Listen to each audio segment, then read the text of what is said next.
Hi everybody, welcome back to my channel for those who've been hanging with me some time, and welcome to those who are new. I'm Adele Levine, intuitive and medium. Okay, so I did a little vote on Instagram and on here on my channel to see which of the two.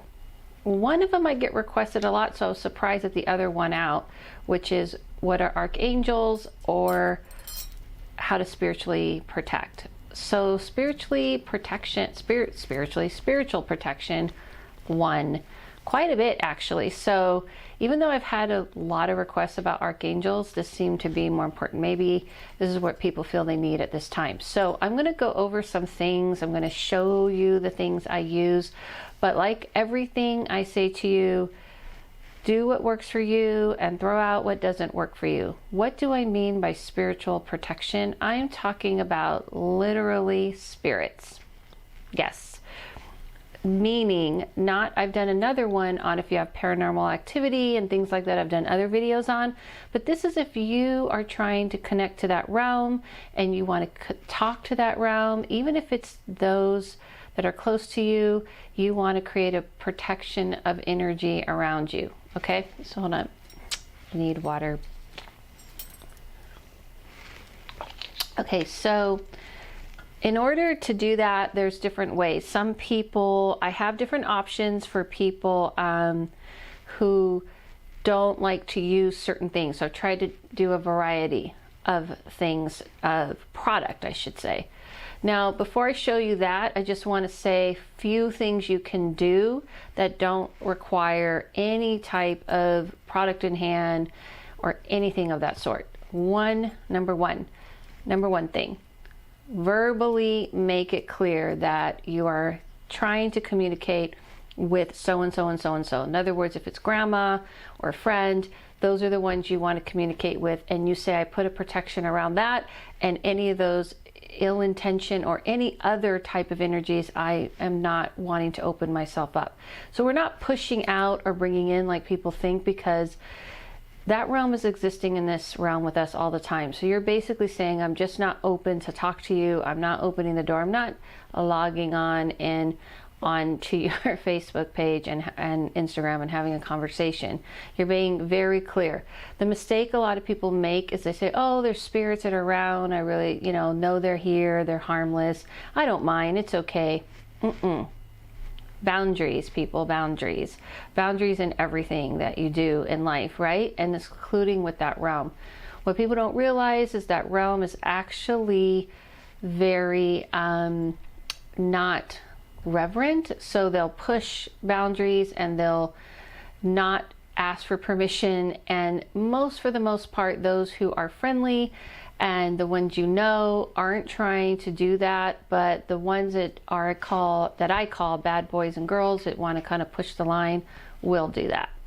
So my cat agrees, because you're going to hear that this is very important. And by the way, cats are really great at kind of signaling you and letting you know when there's something in the space. So I'm going to show you some things that you can do that also can be like ritualistic in a way. But like I said, I'm not really big on you must do A, B, C. I just say this is what I've learned. This is what works for me. This is what I do. I do house cleansings. And when I've done house cleansings for things like this, I amp it up a little bit more, which is the video about paranormal activity. This is for when you're kind of getting ready to open yourself up to communicate. Also, if you're someone who sees things a lot, this may be a good video for you. So if you see things all the time and you're always experiencing things, then this may work for you too. So if you're having I see a lot and I want to communicate, but I just want to make sure it's all good and I want to make sure it's who I want it to communicate with, this is what I would do. So let me show you.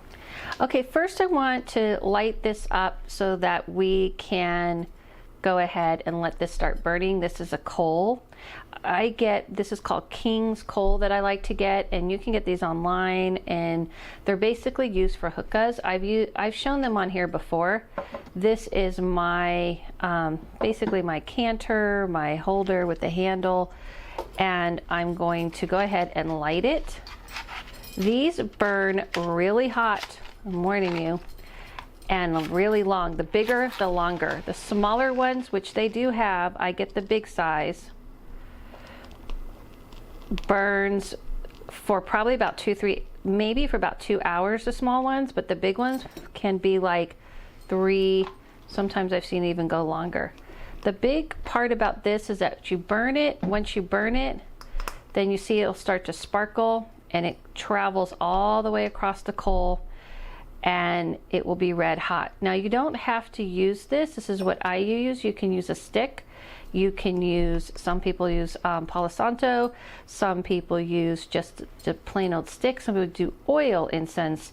So it really is up to what works for you. I'm going to let that burn over here while I show you some other options, which is oil. This is frankincense and myrrh oil, and it's just, actually this is just frankincense. I do have a frankincense and myrrh as well, and you can just place it on your wrist, and you can place it on your forehead, but you can pretty much just put the oil on you. Some people burn oil. They have oil burners, and you can use that too for your house. This one is frankincense and myrrh that I got at a witch store here in LA. And this, the same thing, you can put, I always suggest to put this on you, put this on your forehead, put it on the back of your neck, because this is where energies tend to connect. This is where you open up. People never talk about the back of your neck, but you do. I use a different type of incense, but I always go to frankincense and myrrh. If you don't have access to a lot, these are a staple go-to, and they feel really good. And I know some people, it reminds you of church and things like that. This other option is just a smudge spray. So if you can't burn, which a lot of people can't burn, you can use this spray.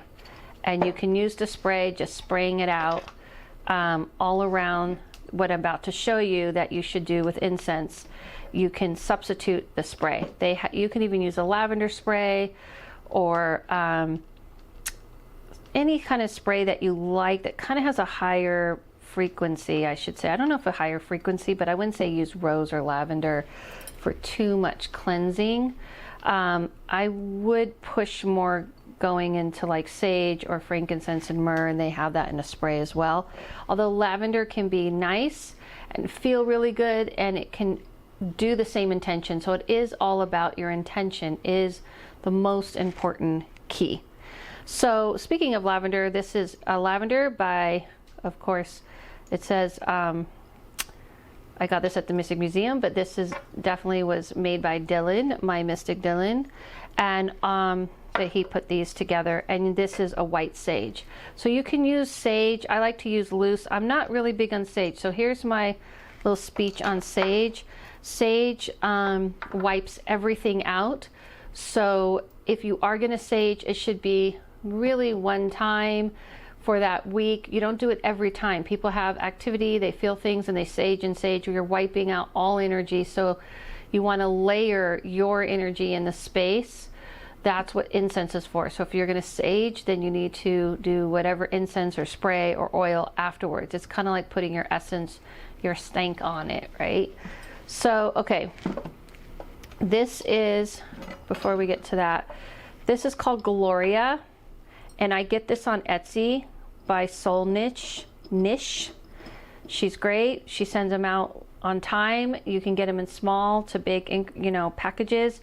I really recommend her. I've recommended her before, and I've been using Gloria for like 10 years, but I couldn't find it, and I found her.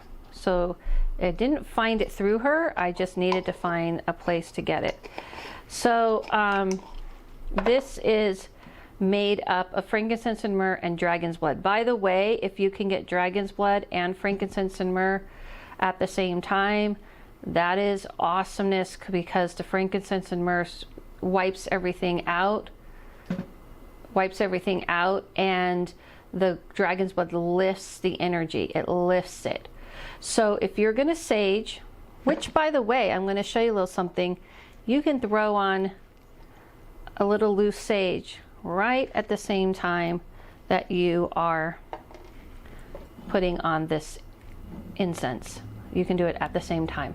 I sometimes do that. I double it up, and that way the two, all the properties. So when it comes to like incense, is it some magical, mystical thing? No, it's just there's an energy. It makes things feel a certain way. The smoke I like, mostly because dealing with spirits, I can tell you that it disrupts the frequency. It's like the smoke kind of short circuits it.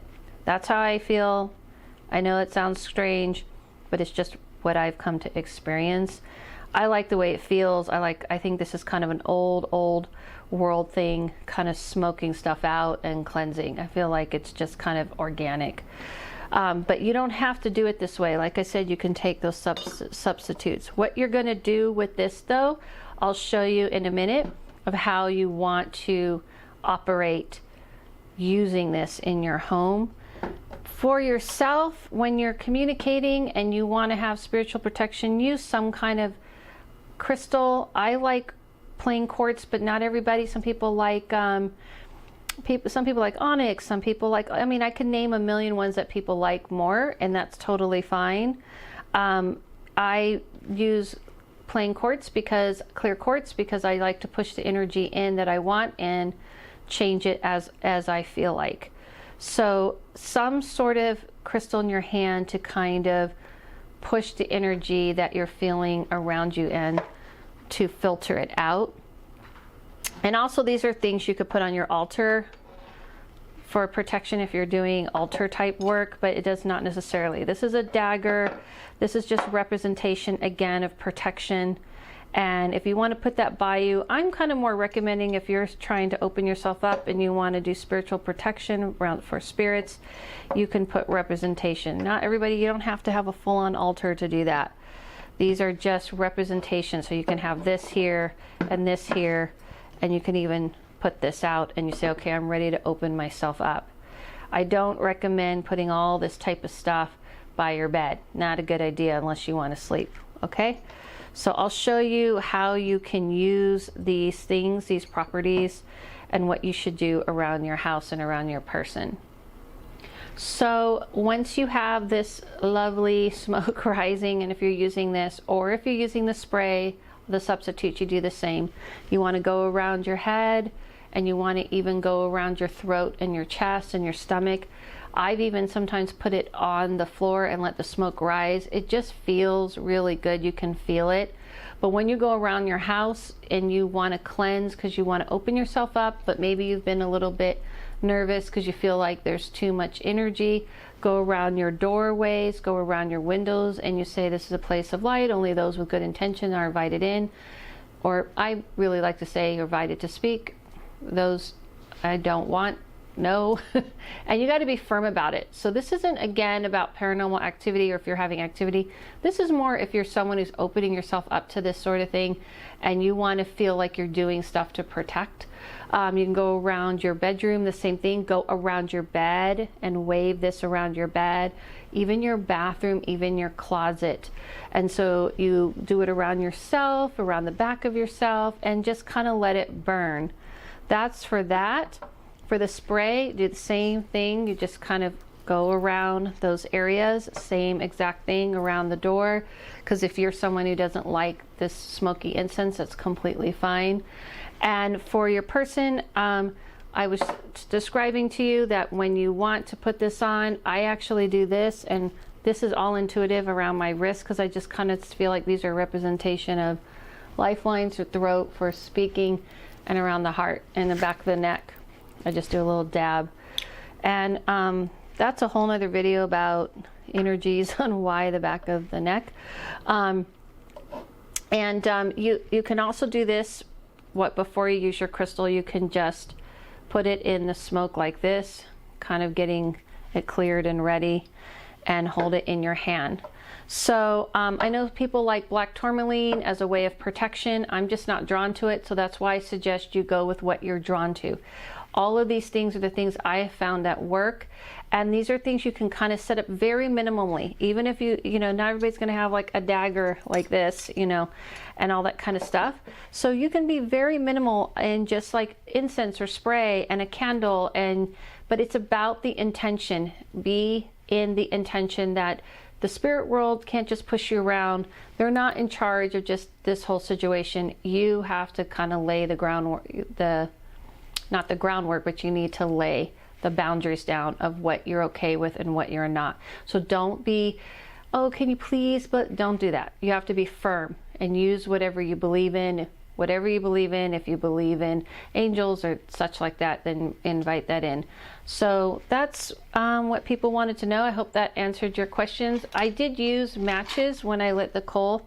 I love matches as a natural fire, but I definitely use lighters. Like, don't get caught up in all the rules and stuff. Do what works, what you have. It's more about your inner intention and taking control over it. Thank you so much. I'm going to continue again. I'm going to say this every video. I'm offering 50% off of all my readings. Just hit the code PEACE.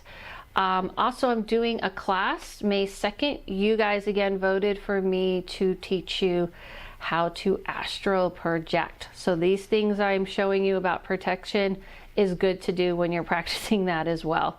So I hope you guys like that, and that'll be fun and interesting. Thanks so much. See you guys soon, and don't forget to follow yourself, follow no one, listen to that inner voice.